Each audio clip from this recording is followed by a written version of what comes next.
35 billion euros. That is not what Hungary lost to corruption. That is what Hungary was given and deliberately blocked from spending. The EU approved the money. The contracts existed. The projects were listed. And someone in Budapest made sure that none of it arrived where it was supposed to go. For 16 years, that system worked perfectly. Then, in 48 hours, it didn't. Here is what most analysis gets wrong about Hungary.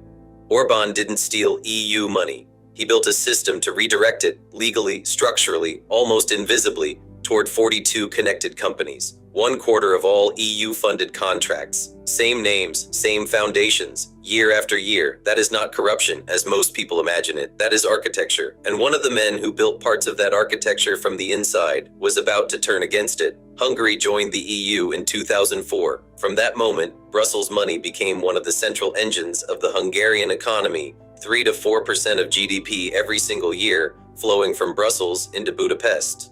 Between 2010 and 2022 alone, the EU financed over 52,000 projects across the country. Infrastructure, wages, regional development, public investment. The scale was enormous, and it created something equally enormous, a system of dependency that ran in both directions. When Orban returned to power in 2010 with a supermajority, he did not need to attack the system from the outside. He reshaped it from the inside. Courts were weakened, electoral boundaries were redrawn, public universities transferred into political foundations, media ownership concentrated around allies, and public procurement became the central channel, the pipe through which European money entered Hungary, and the point at which it could be quietly redirected. According to the Corruption Research Center Budapest, 42 politically connected companies won nearly 1/4 of all EU-funded contracts after 2010. Same names, same foundations. Year after year, the EU eventually ranked Hungary as its most corrupt member state. Transparency International agreed. But naming it corruption misses the deeper point. Corruption implies improvisation. What Orban built was a system. And systems do not collapse when they are criticized. They collapse when they run out of fuel. The machine kept running, because as long as the money flowed, nobody inside it had a reason to stop it. That changes when the money stops. Here's the thing about systems built on loyalty. They are not fragile at the edges, they are fragile at the top. One signature. That is what ended 14 years of engineered stability.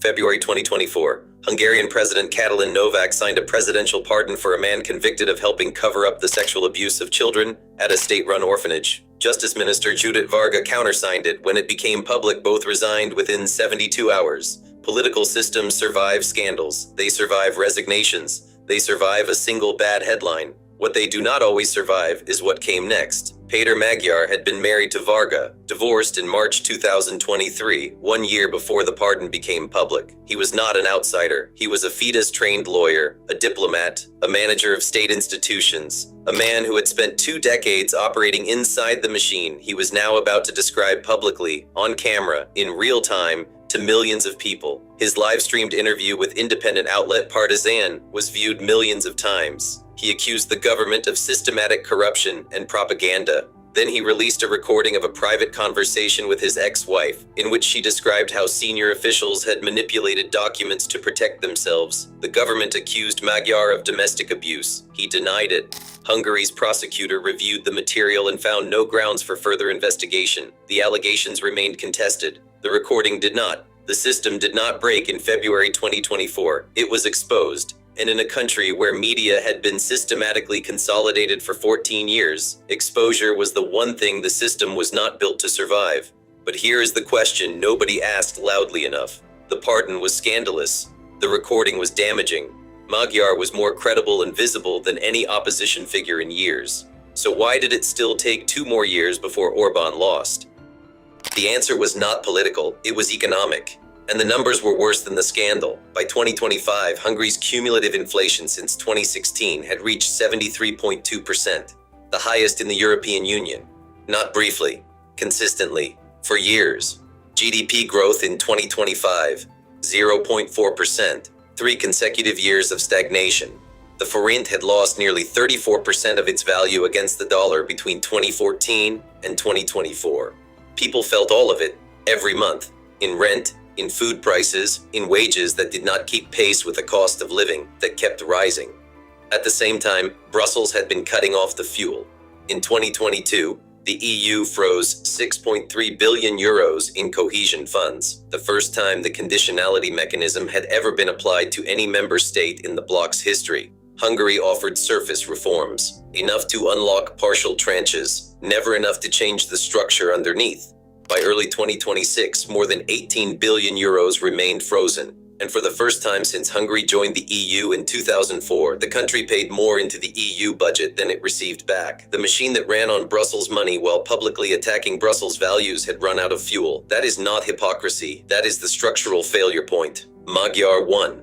The EU money is waiting. 16 years of institutional architecture is now his to dismantle. So why is the hardest part still ahead? April 12th, 2026. Hungary's highest voter turnout since the democratic transition of 1989, 79.7%. Magyar's Tisza party, 141 seats in the final official count. A constitutional two-thirds supermajority, the strongest mandate held by any single party since the system change. Orban's Fidesz, 52 seats. Magyar won 96 of 106 direct constituencies, including rural seats Fidesz had held for a decade and that opposition politicians had not visited in years. Orban's concession, delivered on election night: "We are not giving up. Never, never, never." Magyar moved immediately. A call to EU Commission President von der Leyen, a press conference pledging to join the European Public Prosecutor's Office, restore judicial independence, limit prime ministers to 2 terms, and unblock EU funds. Within days, the EU Commission dispatched a high-level delegation to Budapest, led by von der Leyen's Chief of Staff, Björn Seibert. 2 days of direct talks with Tisza representatives. The immediate focus: 1 tranche, 10.4 billion euros. Deadline: end of August 2026. 4 months. That is the window Magyar has to prove, not to voters, but to a European Commission that has been deceived by surface reforms before, that this time is structurally different.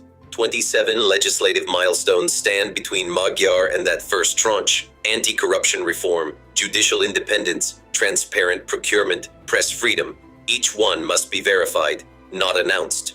The Commission has learned the difference, and the old system has not disappeared overnight. The 42 companies still exist. Their contracts still exist. The courts are still staffed with Fidesz-appointed judges on long terms. The media foundations do not change hands because an election changed hands. And Orban, with 37% of the electorate still behind him, and his own explicit words that he is not finished, remains the most experienced political operator in Central Europe. Compare this to Poland. Same EU fund freeze, same insider-led opposition, same supermajority mandate. Poland moved in months. EU funds began flowing almost immediately. But Hungary's institutional capture ran 16 years deeper. The architecture is older, denser, more deliberately embedded. Magyar knows that better than anyone. He knows where the levers are. He built some of them himself.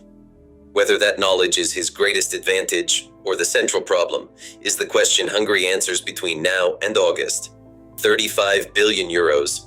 That is where this started, and that is what Magyar now has to recover. In 4 months for the first tranche, in years for the rest, until the courts are independent, until the EPPO operates in Budapest, until the 27 milestones are verified. The variable has not changed, only the name at the top has.